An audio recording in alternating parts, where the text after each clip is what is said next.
Einstein to the development of the atomic bomb because he was the one who recommended to President Roosevelt that the United States begin building this weapon of mass destruction. The following selection shows us the ethical role that science plays in peace and war. Pay attention to the ending because it may surprise you. The Weapon by Frederick Brown.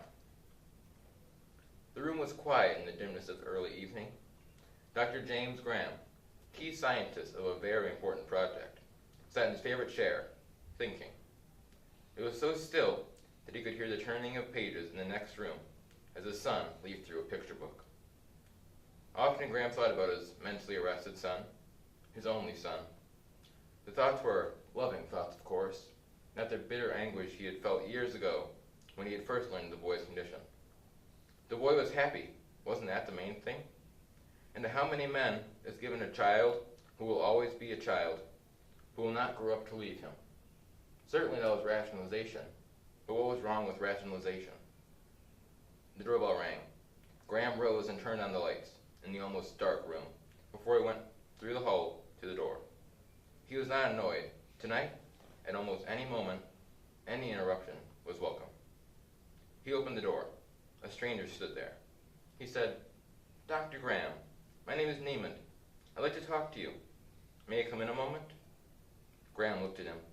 He was a small man, nondescript, obviously harmless, possibly a reporter or an insurance agent. But it didn't matter what he was. Graham found himself saying, "Of course. Come in, Mr. Neiman." A few minutes of conversation. He justified himself by thinking. It might divert his thoughts, clear his mind. "Sit down," he said. "Care for a coffee?" Neiman said, "No, thank you." He sat in the chair. Graham sat on the sofa. The small man interlocked his fingers. He leaned forward. He said, "Dr. Graham, you are the man whose scientific work is more likely than that of any other man to end the human race's chance for survival."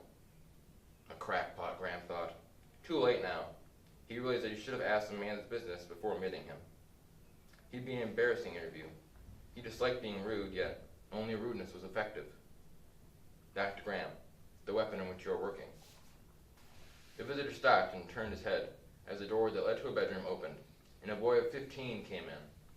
The boy didn't notice Neiman. He ran to Graham. "Daddy, will you read to me now?"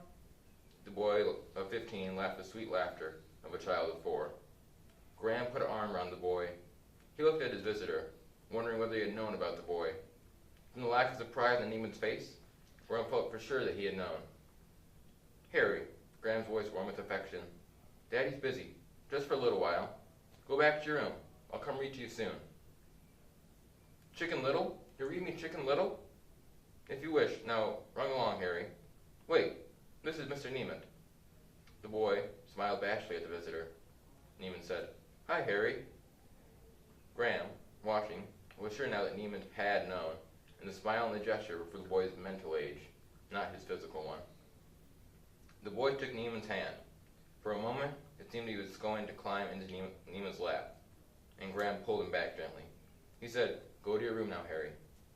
The boy skipped back to his bedroom, not closing the door. Neiman's eyes met Graham's, and he said, "I like him," with obvious sincerity. He added, "I hope that what you're going to read him will always be true." "I mean, Chicken Little. It's a fine story, but may Chicken Little always be wrong with the sky falling down." Graham suddenly had liked Neiman when Neiman had shown liking for the boy. Now he remembered he must close the interview quickly. He rose in dismal. He said, "I fear you're wasting your time and mine, Mr. Neiman. I know all the arguments. Everything you can say I've heard 1,000 times. Possibly there is truth in what you believe, but it does not concern me. I'm a scientist and only a scientist. Yes, it is public knowledge that I'm working on a weapon, or rather ultimate one.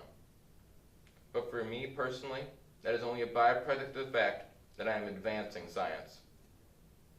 I had thought it through, and I found that is my only concern. "But Dr. Graham, is humanity ready for an ultimate weapon?" Graham frowned. "I have told you my point of view, Mr. Neiman." "Very well. If you do not choose to discuss it, I'll say no more." He passed a hand across his forehead. "I'll leave, Dr. Graham. I wonder, though, may I change my mind about the coffee you offered me?" Graham's irritation faded. He said, "Certainly." He excused himself and went into the kitchen. When he returned to the living room with the coffees, and he was just leaving the boy's bedroom, he heard Neiman's "Good night, Harry," and Harry's happy "Night, Mr. Neiman." A little later, Neiman declined the second cup and started to leave. Neiman said, "I took the liberty of bringing a small gift to your son, Doctor. I gave it to him while you were getting the coffees for us. I hope you forgive me." "Of course. Thank you. Good night." Graham closed the door. He walked through the living room to Harry's room. He said, "All right, Harry, now I'll read too." There was a sudden sweat on his forehead, but he forced his hand and his face to be calm as he stepped to the side of the bed. May I see that, Harry?" When he had it safely, his hand shook as he examined it. He thought, only a madman would give a loaded revolver to a retarded child.